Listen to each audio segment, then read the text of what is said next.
ఎంఎస్టీవీకి స్వాగతం. రెండు తెలుగు రాష్ట్రాల ప్రజలకు నమస్కారాలు. Welcome to MS media. ఈరోజు జెడ్పీహెచ్ఎస్ ధర్మవరం హై స్కూల్లో ఉన్నాము. ఇక్కడ హెచ్ఎం గారితో కొన్ని విషయాలు మాట్లాడదాం. నమస్తే మేడం, చెప్పండి మేడం, మీ స్కూల్ గురించి ఇంట్రడక్షన్, ఇన్ఫ్రాస్ట్రక్చర్ గురించి చెప్పగలుగుతారా? నమస్తే అండి. జెడ్పీహెచ్ఎస్ ధర్మవరం హై స్కూల్ అండి ఇది. మా జెడ్పీహెచ్ఎస్ ధర్మవరంలో మొత్తం 85 మంది విద్యార్థులు ఉన్నారండి. 6th to 10th క్లాస్ వరకు బోధన జరుగుతుంది. ఇంగ్లీష్ మీడియంలోనే బోధన జరుగుతుంది. 85 మెంబర్స్ స్టూడెంట్స్ ఉన్నారు.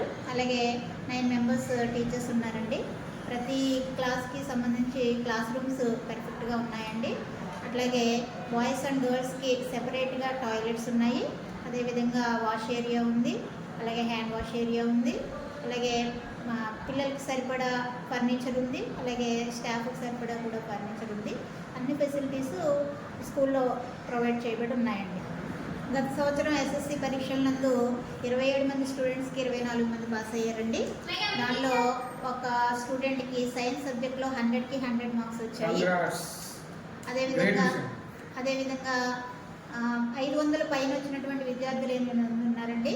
ఫస్ట్ క్లాస్ స్టూడెంట్స్ 11 మంది ఉన్నారు. నెక్స్ట్ వచ్చి 541 అండి. ఓకే మేడం, మీ స్కూల్లో మిడ్ డే మీల్స్, పౌష్టికాహారం, న్యూట్రిషన్ ఫుడ్ అందిస్తున్నారు. మా పాఠశాలలో డొక్కా సీతమ్మ మధ్యాహ్న భోజన పథకం ద్వారా ప్రతిరోజు పిల్లలకి పౌష్టికాహారం అందజేయబడుతోందండి. వారానికి 3 రోజులు చిక్కీలు, అలాగే వారానికి 3 రోజులు రాగి జావా, అలాగే ప్రతిరోజు గుడ్డు, వారానికి 5 రోజులు గుడ్డు ఏర్పాటు చేయడం జరుగుతుందండి. అలాగే ప్రతిరోజు రోజుకొక మెనూ చొప్పున విద్యార్థులకు పౌష్టికాహారం అందజేయబడుతుంది. ఆరోగ్య సమస్య తలెత్తితే విద్యార్థులకి స్కూల్లో ఎటువంటి చర్యలు తీసుకుంటున్నారు? అదేవిధంగా మా పాఠశాలలో బాలికా రక్ష ప్రోగ్రాం ద్వారా గవర్నమెంట్ వారి ద్వారా సరఫరా చేయబడినటువంటి నాప్కిన్స్ విద్యార్థులకు అందజేయడం జరుగుతుందండి.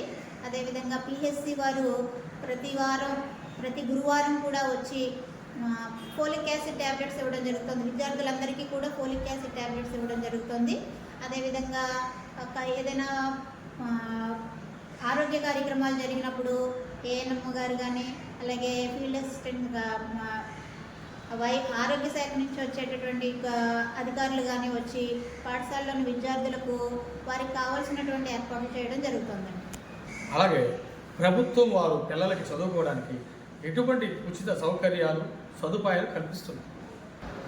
అలాగే పాఠశాలలో ఉన్నటువంటి విద్యార్థులకి గవర్నమెంట్ ద్వారా సరఫరా చేయబడినటువంటి సర్వేపల్లి రాధాకృష్ణ విద్యార్థి మిత్ర ద్వారా వారికి 3 జతల యూనిఫాము, అలాగే విద్యార్థులందరికీ కూడా టెక్స్ట్ బుక్స్, అలాగే నోట్ బుక్స్, అదేవిధంగా బ్యాగు, షూ, బెల్టు, అదేవిధంగా వారికి కావలసినటువంటి తల్లికి వందనం ప్రోగ్రాం ద్వారా సంవత్సరానికి 15,000 రూపాయల నగదు బహుమతి కూడా అందజేయడం జరుగుతుంది.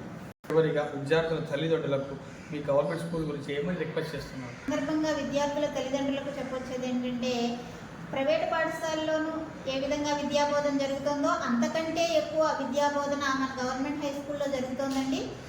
మన గవర్నమెంట్ హై స్కూల్లో ఉన్నటువంటి టీచర్స్ అందరూ కూడా well educated and qualified teachers. మరి డిఎస్సి ఎగ్జామ్ ద్వారా వచ్చినటువంటి టీచర్స్ అందరూ క్వాలిఫైడ్ టీచర్స్, ఎక్స్పీరియన్స్డ్ టీచర్స్.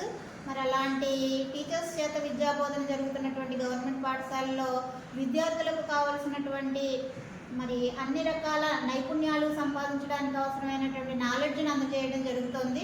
మరి ఇదే నాలెడ్జ్ ఉచితంగా ఇక్కడ అందజేయబడుతోంది. మరి ప్రైవేట్ పాఠశాలలో అయితే ఫీజులు కట్టాలి. మరి ఆ ఫీజుల ద్వారా అమౌంట్ ఎంతైతే ఖర్చు పెడుతున్నామో ఆ అమౌంట్ని హైయర్ స్టడీస్కి ఉపయోగించుకొని మరి ఇప్పుడు ఉచితంగా జరుగుతున్నటువంటి విద్యా బోధన ద్వారా మంచి నాలెడ్జ్ని పెంచుకొని ఆ అమౌంట్ని, అంటే ప్రైవేట్ పాఠశాలకు వెచ్చించేటటువంటి అమౌంట్ని ఫర్దర్గా ఫ్యూచర్లో ఉపయోగించుకుంటే ఆ విద్యార్థికి మరి మంచి అవకాశాలు కలిగేటటువంటి అవకాశం ఉంది. ఇప్పటి వరకు జెడ్పీహెచ్ఎస్ హై స్కూల్ ధర్మవరం వచ్చాము. ఇక్కడ హెచ్ఎం గారు చాలా చక్కగా మాట్లాడారు. గవర్నమెంట్ స్కూల్స్లో అనేక ఫెసిలిటీ ఉండగా మీరు ఎందుకంటే ప్రైవేట్ స్కూల్స్ పెడుతున్నారని బాధపడుతున్నారు. ఎందుకంటే వెల్ క్వాలిఫైడ్ టీచర్స్ ఉన్నారు, మంచి న్యూట్రిషన్ ఫుడ్ అందుతుంది, హెల్త్ పరంగా మంచి చర్య తీసుకుంటున్నారు, ప్రభుత్వం కూడా డబ్బులు ఇస్తుంది. అయినా కూడా మీరు ఎందుకని గవర్నమెంట్ స్కూల్ ఉంటే చిన్న చూపు చూస్తున్నారని బాధపడుతున్నారు? విద్యార్థుల తల్లిదండ్రులను ఒక్కసారి ఆలోచించండి. దయచేసి మీరు ఒకసారి విజిట్ చేయండి. ఇక్కడ అనేక ఫెసిలిటీస్ ఉన్నాయి. విద్య బ్రహ్మాండంగా ఉంది. నెంబర్ 1గా వస్తున్నాయి. 500 పైనే వస్తున్నాయని మేము కూడా ఒకసారి గుర్తు చేస్తున్నాం. మీరందరూ కూడా మీది గవర్నమెంట్ స్కూల్ మీది కాబట్టి దీన్ని వినియోగించుకోమని మిమ్మల్ని కోర్చడం జరుగుతుంది. ఇటువంటి స్కూల్ని ఎంత ర్యాంక్ సిస్టమ్గా క్రమశిక్షణతో డిసిప్లైన్తో నాణ్యమైన విద్యని అందిస్తున్నటువంటి హెచ్ఎం గారికి, లెజెండరీ హెచ్ఎం గారికి, విజనరీ హెచ్ఎం గారికి congratulations madam. Heartly welcome. Srilakshmi గారికి కంగ్రాచులేషన్స్.